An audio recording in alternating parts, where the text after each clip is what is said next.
Yes, friends. So yesterday we have discussed explanation to assets acquired by way of a gift or inheritance. એ આપણે ગઈકાલે તમને યાદ હોય તો કરેલું હતું કે ગિફ્ટમાં એમ આવે તો જે પ્રીવિયસ ઓનર જે કોઈ પણ હોય એની જે actual cost હોય that will be considered as actual cost for the purpose of depreciation. પછી આપણે એક બિલ્ડિંગ વાળો પોઈન્ટ કહ્યો હતો કે building brought into the business and used for the purpose of business and profession. તો actual cost શું લેવાની હતી? Original cost less notional depreciation. એના ઉપર as if it is depre that would have been allowable. જેટલો ડેપ્રી એના ઉપર allowable હોય એટલો બાદ લેવાનો હતો. બરાબર છે?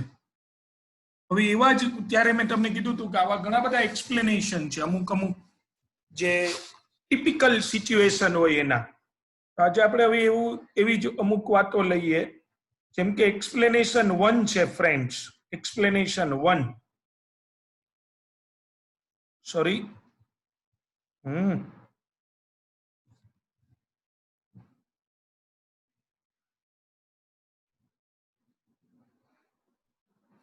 scientific research asset brought into the business use. Asset used for scientific research.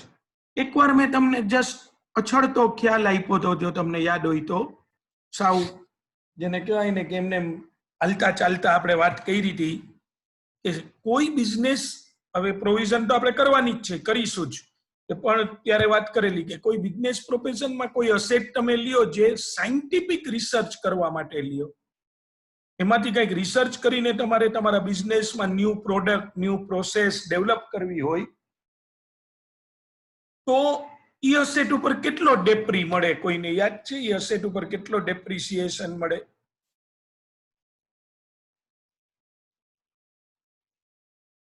મળે કે મળે જ નહીં કે શું? જો તો ઓકે 100%. ઓકે બરાબર. થોડુંક હું ખાલી એમાં તમે બધા સાચા જવાબ આપો છો અંકિત ને બધા, પણ ડેપ્રિસિએશન નહીં. સમજો, ડેપ્રિસિએશન નહીં મળે 100%. એને 100% ડિડક્શન કેવાશે. Section 32 is not applicable. If you will purchase an asset for scientific research purpose, તમે જે અસેટ લ્યો છો એ રિસર્ચ પર્પઝ માટે લ્યો છો તો એના ઉપર ડેપ્રી મળે જ નહીં. પણ 100% of capital expenditure, 100% of such expenditure shall be allowed under section 35. क्या बाद મળશે? 35 માં. એને 32 અલાઉ નહીં થાય એટલે એડિશનલ ડેપ્રી વખતે મેં તમને આ પોઈન્ટ કીધેલો. એડિશનલ ડેપ્રી એમાં એવું કીધેલું હતું કે ભાઈ એડિશનલ ડેપ્રિસિએશન એવી અસેટ ઉપર ન મળે કે જેની 100% કોસ્ટ અલાઉડ થઈ ગઈ. સાયન્ટિફિક રિસર્ચ માટે જે અસેટ લીધી હોય ને એમાં ગવર્મેન્ટે તમને બેનિફિટ આપ્યો છે. રિસર્ચ કરવા માટે લ્યો છો અસેટ તો તમે રિસર્ચ કદાચ સક્સેસફુલ જાય ફેલ જાય. જેમ મિત્રો અત્યારે કેમ બધી ફાર્મા કંપની છે, બીજી ઘણી મોટી કંપની જુદા જુદા રિસર્ચ કરી રહી છે. કોઈ વેન્ટિલેટર બનાવી રહ્યું છે, ધમણ 1 ધમણ 2 બનાવશે, ધમણ 3 બનાવશે. બરાબર છે. કોઈ માસ્ક બનાવી રહ્યું છે એવરીવન, કોઈ સેનિટાઈઝરમાં કંઈક રિસર્ચ કરી રહ્યા છે. બધા પોતપોતાની રીતે એની ઇન્ડસ્ટ્રી અને એ પોતે જે ફિલ્ડમાં છે એમાં કોઈ રિસર્ચ કરી રહ્યા છે. એના માટે જે મશીન્સ ને લીએ ફ્રેન્ડ્સ તો એ 100% એનો ખર્ચ બાદ મળી જાય સેમ યર. પણ ડેપ્રી ન મળે. તમે કહો આને કહેવાય અન્યાય, ડેપ્રી ન મળ્યો. નહીં, 100% ઓફ કેપિટલ એક્સપેન્ડિચર જ બાદ મળી ગયો તો ડેપ્રીનો કોઈ સવાલ જ નથી. બરાબર છે? ક્લિયર? એટલે સાયન્ટિફિક રિસર્ચ વાળી અસેટ. માની લ્યો કે તમે 4 કમ્પ્યુટર્સ લીધા મિત્રો રિસર્ચ કરવા માટે, કોઈ પણ પ્રકારની અસેટ. હું એક્ઝામ્પલ કમ્પ્યુટર્સ નું આપું છું કે 4 કમ્પ્યુટર્સ તમારો કોઈ બિઝનેસ છે, ઓટોમોબાઈલ છે કે કોઈ ટેક્સટાઇલ નો છે કે કોઈ પણ બિઝનેસ છે જેમાં તમે રિસર્ચ જુદું જુદું કરવું હતું એટલે એમાં કમ્પ્યુટર્સ ની જરૂર હતી એટલે તમે લીધા તો 100% ખર્ચ બાદ મળી જાય. अच्छा 1.5 વર્ષ જેવું થયું ને ત્યાં રિસર્ચ પતી ગયું, પછી નવી પ્રોડક્ટ, નવી પ્રોસેસ, ટેકનોલોજી, નો હાઉ જે કાંઈ તમારે ડેવલપ કરવાનું હતું એ થઈ ગયું. હવે ઓલા કમ્પ્યુટર્સ નું શું કરવાનું? રિસર્ચ તો પતી ગયું, બરાબર છે. તો બે વસ્તુ થાય, કાં તો એ ડિસ્પોઝ કરી નાખો, સેલ કરી નાખો, અને અધરવાઇઝ એક બીજો રસ્તો શું હોઈ શકે? તમે કોઈ કહી શકો બીજું ઈ કમ્પ્યુટર્સ નું શું કરી શકાય? જે રિસર્ચ માટે લીધા હતા ઓરિજિનલી, તો એનો ઉપયોગ રિસર્ચ કરવામાં, હવે રિસર્ચ તો પતી ગયો, તો શું કરી શકાય? તમે શું કહો છો?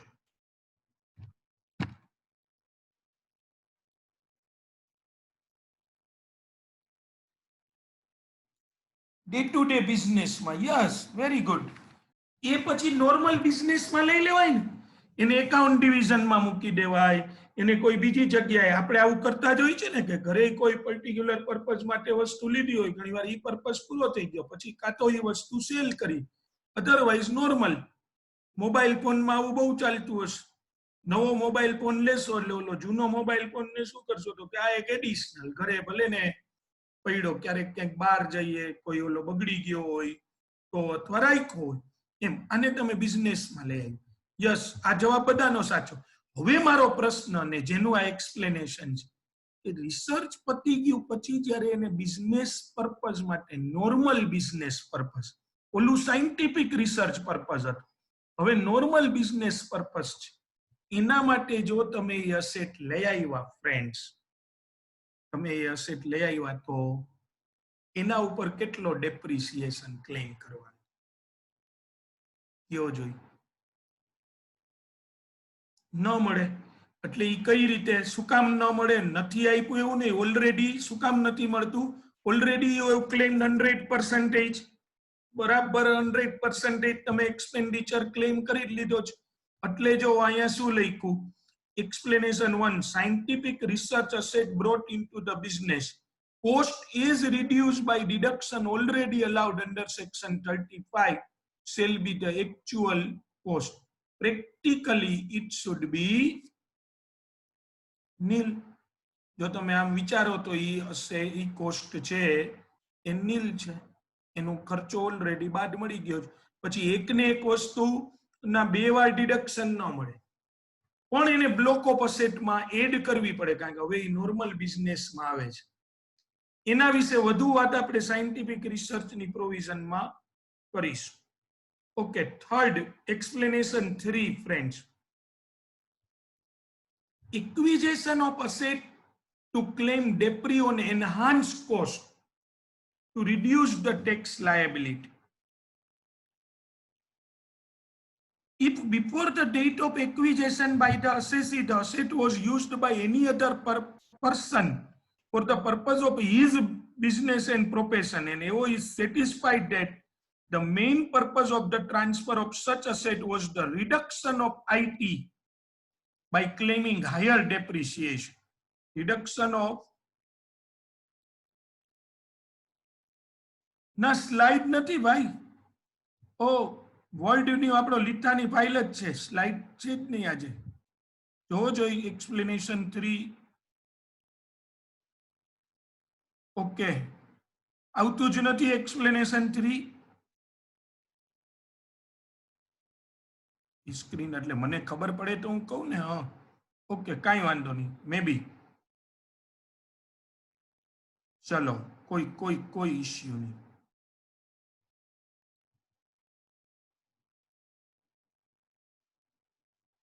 ઈ તો આખું જુદું જ 7 એ ઈ તો પીડીએફ ફાઇલ મેં કરી. હવે જોવો જોઈએ.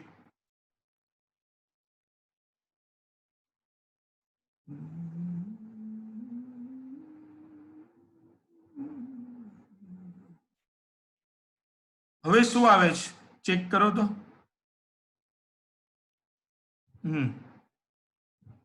પેલા હતું જ, હવે તમારું ધ્યાન નહીં હોય.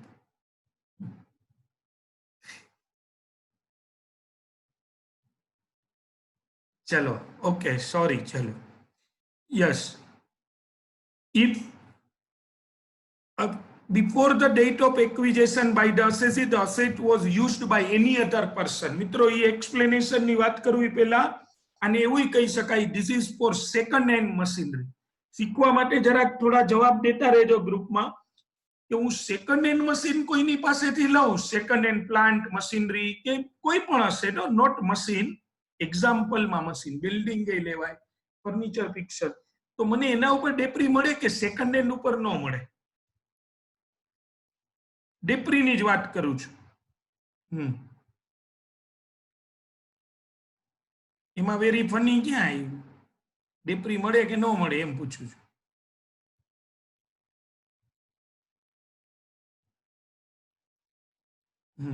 એડિશનલ નો મળે રે, પણ નોર્મલ નું કે ને, એડિશનલ નહીં. મળે. યસ, ગુડ, બરાબર છે. હવે જો તો એક અસેટ છે ને એ મિસ્ટર એક્સ યુઝ કરતા હતા, એને એની અસેટ લીધી હતી 20 lakhs રૂપીઝમાં. સાંભળજો, 20 lakhs ની ઓરિજિનલ કોસ્ટ હતી. 3 years જેવું એ અસેટ એને યુઝ કરી, 3 વર્ષ. પછી એની 3 વર્ષ યુઝ કરી, 20 lakhs ની અસેટ હતી, 15% ડેપ્રી, અને 3 years જેવું યુઝ કર્યું ને એટલે એની ડબલ્યુડીવી જસ્ટ એઝ્યુમ કરી લ્યો કે એની ડબલ્યુડીવી 12 lakhs જેવી થઈ, 12 lakhs. હવે એની બુકમાં એ અસેટ 12 lakhs, એની પાસેથી મેં એ અસેટ લીધી, આ ઓલી મિસ્ટર એક્સ મેં લીધી. કેટલામાં ખબર છે? 22 lakhsમાં. ઓરિજિનલ કોસ્ટ જેની 20 lakhs હતી, ઓલરેડી એના ઉપર 8 lakhs જેટલો ડેપ્રી, 68 બોલું છું, લઈ લીધો. એક્ઝેક્ટ ફિગર્સ ગણી શકાય અત્યારે સમજવા માટે. 8 lakhs જેટલો ડેપ્રી એને લઈ લીધો મિસ્ટર એક્સન. પછી મેં એની પાસેથી અસેટ લીધી 22 lakhsમાં. હવે રૂલ શું છે? What do you mean by the word actual cost?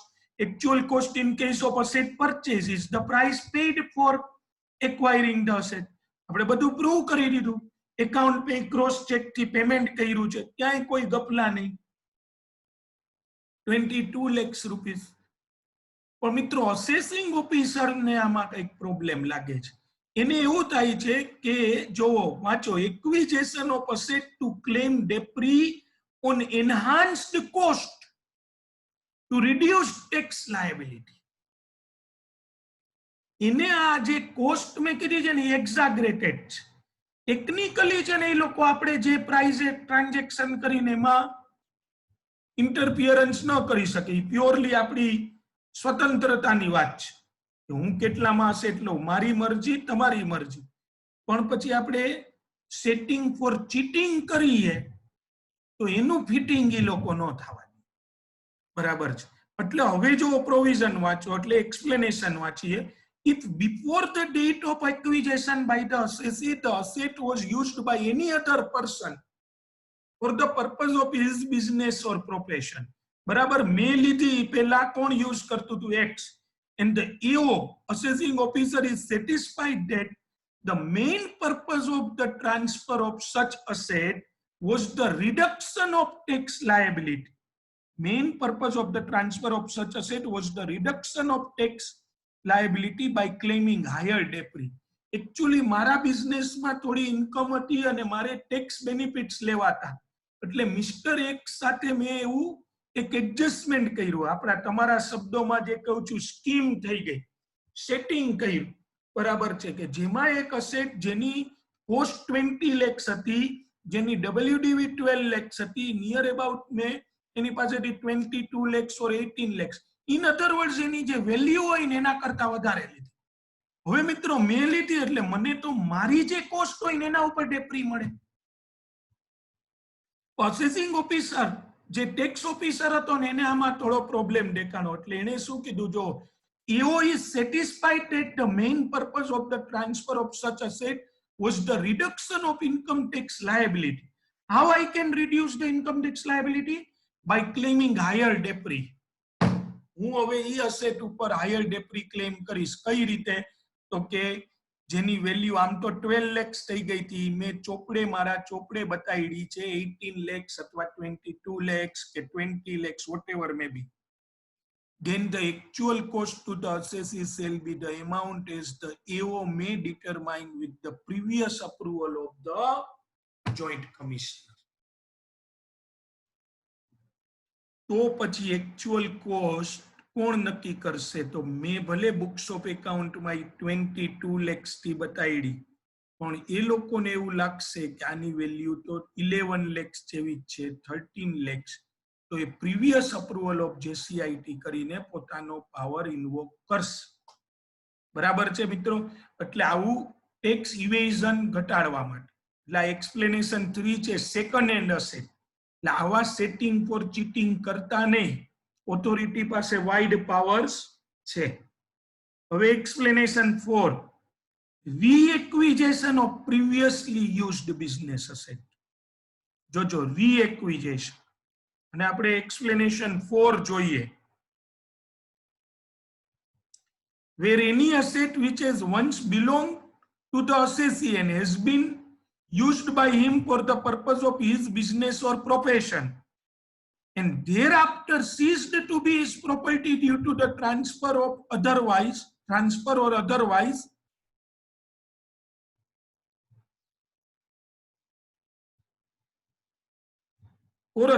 is reacquired by him, the actual cost to him shall be. તો એવા કેસમાં એની એક્ચ્યુઅલ કોસ્ટ કેટલી થશે? એવરીવન જો,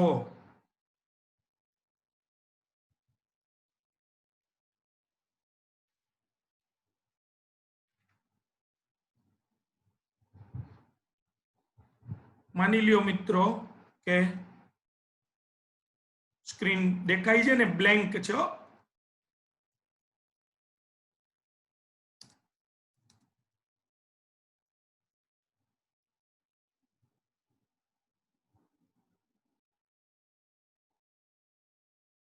આવે છે સ્ક્રીન? कहाँ गए सब लोग? Thank you, thank you, thank you.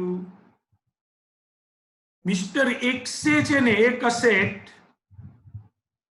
જેની ઓરિજિનલ કોસ્ટ હતી 30 લેક્સ, અને એના ઉપર 2 વર્ષ ડેપ્રી, આપણે 15 લેક્સ ડેપ્રી ગણીએ, એટલે ફર્સ્ટ યર નો 450 અને એના પછીના વર્ષનો 15, એટલે 21 લેક્સ, જેની ઓપનિંગ ડબલ્યુડીવી હતી 21 લેખ 67, સોરી,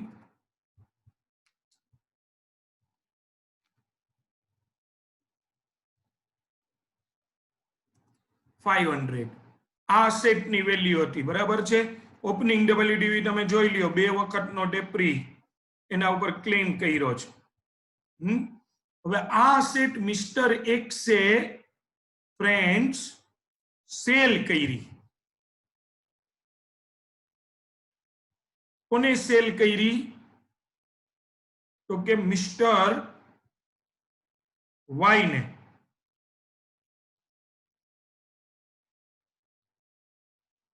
મિસ્ટર વાય ને એ સેલ કરી દીધી.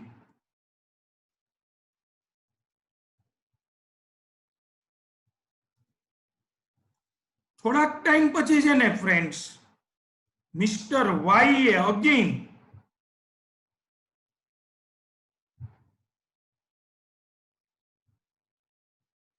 આ સેટ પાછી મિસ્ટર એક્સ ને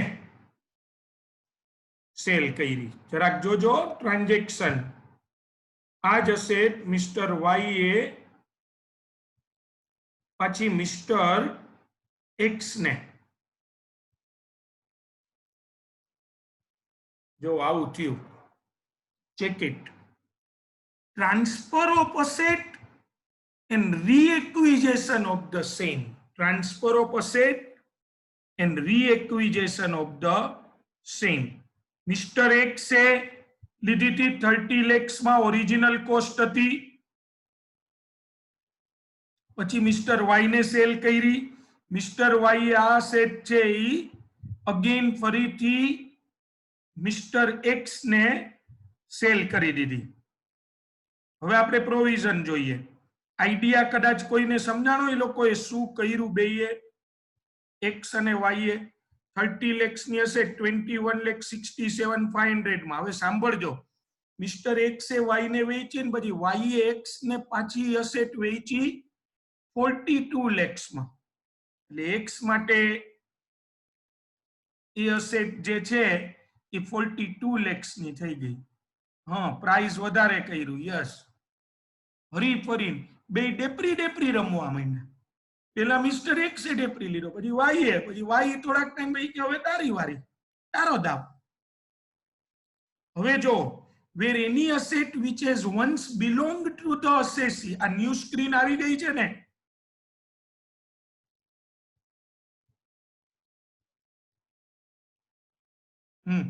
where any asset which has once belonged to the assessee and had been used by him for the purpose of his business or profession.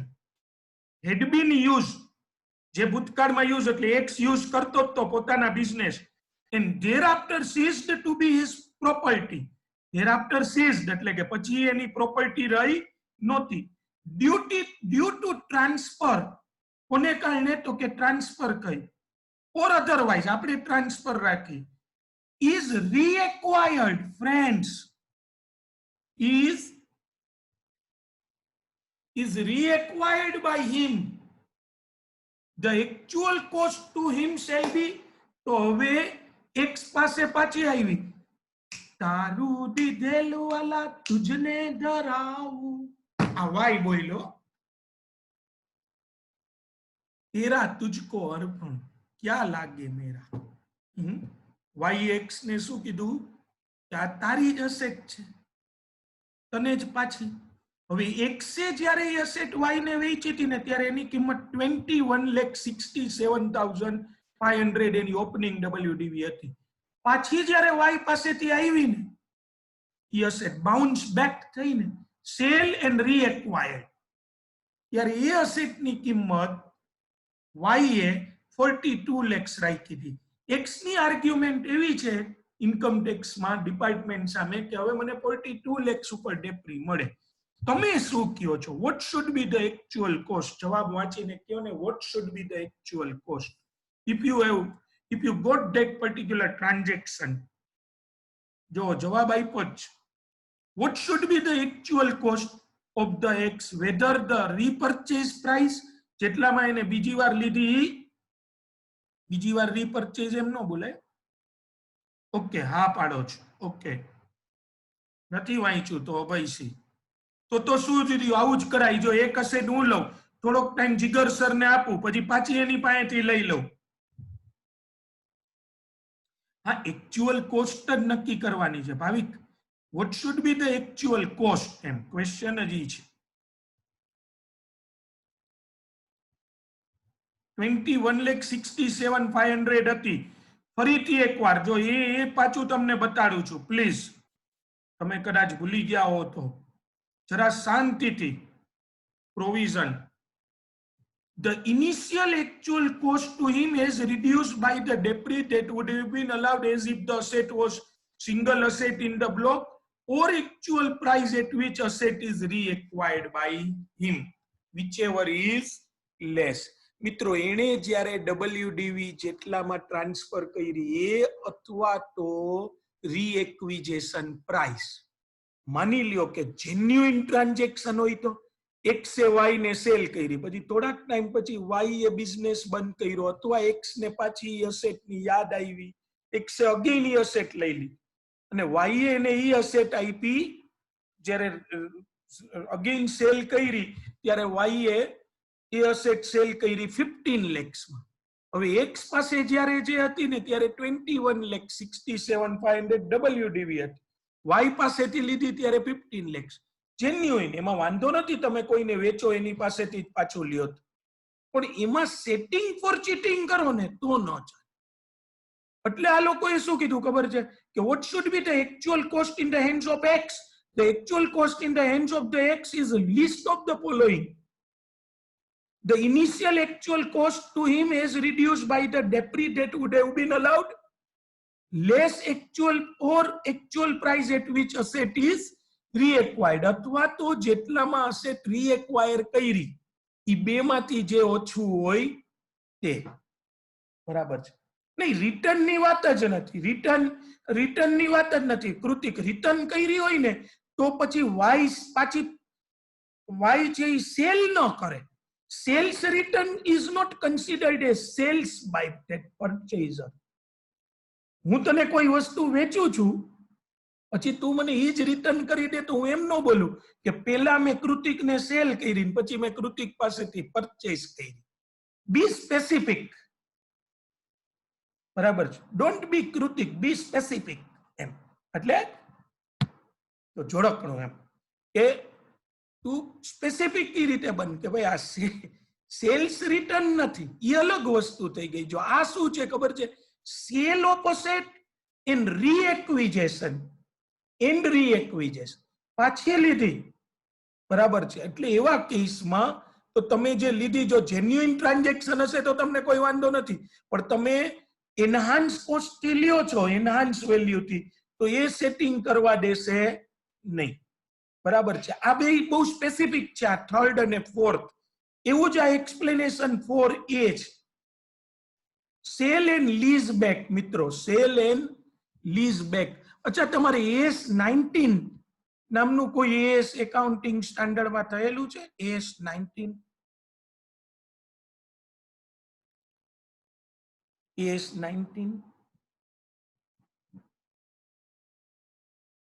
Accounting four lease transaction એવું કોઈ થયું છે okay નથી થયું કોઈ વાંધો નહીં પણ લીઝ વિશે તો તમને ખબર જ છે ઓકે બાકી હશે બરાબર લીઝ વિશે તો તમને ખબર જ છે ફ્રેન્ડ લીઝ એટલે ભાડા પટ્ટે આપવું હવે જો એક્ઝામ્પલ જ આપ્યું છે સાંભળજો if x is acquired an asset from y હું થોડું એવું હોય તો if x has acquired an asset from y that is y was using it for the purpose of his business purpose and who has also claimed debris in respect of such asset and y acquired such asset on lease hire or otherwise from x then the actual cost of such asset in the hands of x shall be the WDV of the said asset at the time of transfer of such asset by y કોણ explain કરશે ચલો એટલે મારા સિવાય હો એમ નહીં તમે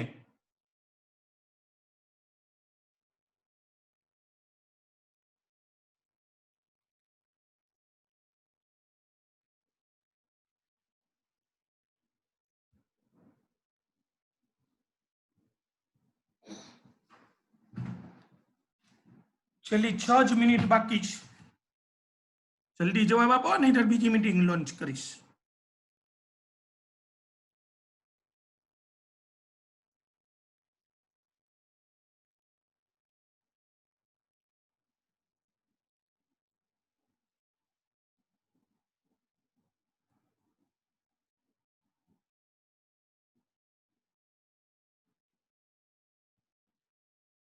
video ચાલુ કરીને વયા ગયા કે શું થયું કઈ ખબર ન પડી મીટિંગ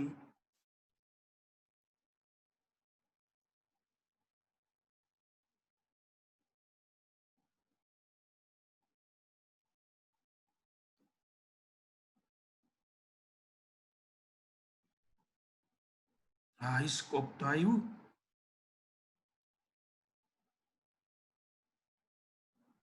ઓકે ચલો વાંધો નહીં કોઈ વાંધો નહીં જો મિત્રો વાય છે ને વાય એના બિઝનેસમાં Y was using asset for his business બરાબર વાય છે એના બિઝનેસમાં અસેટ યુઝ કરતો હતો then he has sold that asset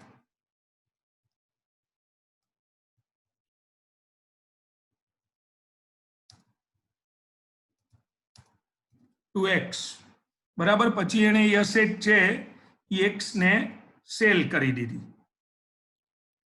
એટલે હવે ઓનર કોણ બને ઓનર થઈ જશે mister x but y wants to use that asset y ને તો પોતાના બિઝનેસમાં એ અસેટ યુઝ કરવી હતી હવે અસેટની માલિકી તો કોની થઈ ગઈ x ની, તો y શું કરશે? શું કર્યું y એ? કયો જોઈ ઝડપથી. y બિઝનેસમાં અસેટ યુઝ કરતો, y એ અસેટ x ને સેલ કરી નાખી, તો હવે ઓનર કોણ છે? x. પણ y ને યુઝ કરવી છે. Asset is to be used by y. Mr. Y, please જવાબ આપો ઝડપથી. wants to use the same asset. જોજો આઈડિયા કેવા છે એ જોજો. y ને ઈ જ અસેટ યુઝ કરવી છે, તો y એ શું કરી ખબર છે? Yes, mister y has taken on lease. Vatsal, can lease નહીં, he has already taken. So he has taken it on lease from X. Now who can claim debris on asset? Who can claim debris on asset? આ એક પ્રશ્ન પહેલા આવ્યો હતો lease ઉપર, તો એનો જવાબ સાંભળી લ્યો. Lessor can claim the depri. Lessor, lessee નહીં. ના ના ના ના, ધ્રુવી ધૂળકોટિયા આપ્યો એ જવાબ સાચો. બરાબર છે. Lessor can claim the depri. X can claim the debris. Y નહીં. ઇન્કમ ટેક્સ માં asset must be owned by the assessee. Asset must be owned by the assessee. એવી કન્ડિશન છે. Y is not the owner. એ લોકોએ transaction શું કર્યું ખબર છે? X ને વધારે ડેપ્રી લેવો હતો, X ને ડેપ્રી લઈને પોતાની ઇન્કમ ઓછી કરવી. એ Y પાસેથી અસેટ લે ને તો ઓલા હાયર રેટ લે તો ઓલા એક્સપ્લેનેશન લાગુ પડતા. એટલે કેવો આઈડિયા કર્યો?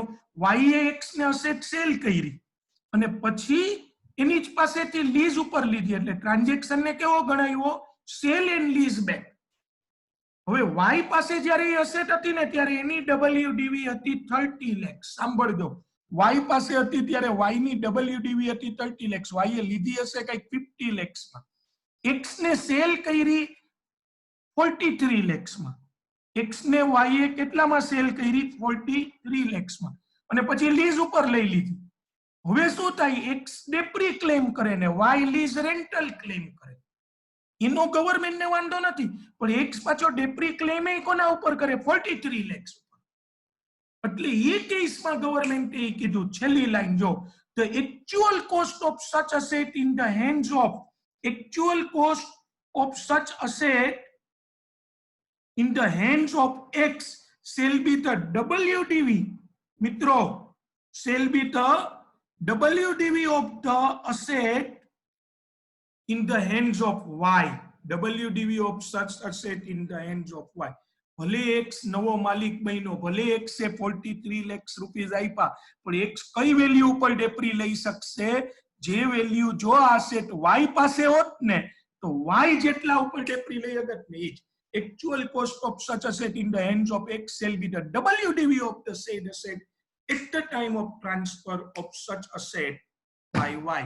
તો y ના હાથમાં એની WDV કેટલી હતી? 30 લાખ. ભલે x એ 42 લાખમાં લીધી, 30 લાખ ઉપર ડેપ્રી ક્લેમ કરી શકે. આ આખી વાત થઈ સેલ એન્ડ લીઝ બેક ની. આજે મિત્રો આટલું જ ભારણ તમને આપવું છે રવિવારે. બરાબર છે.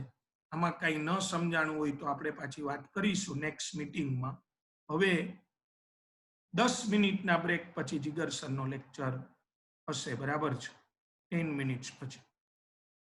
તો પણ WDV જ લેવાની, WDV જ લેવાની. યસ અંકિત, ઈ રૂલ જ છે. જો સેક્શન બહુ ક્લિયર છે, બરાબર છે, then you have to take a WDV.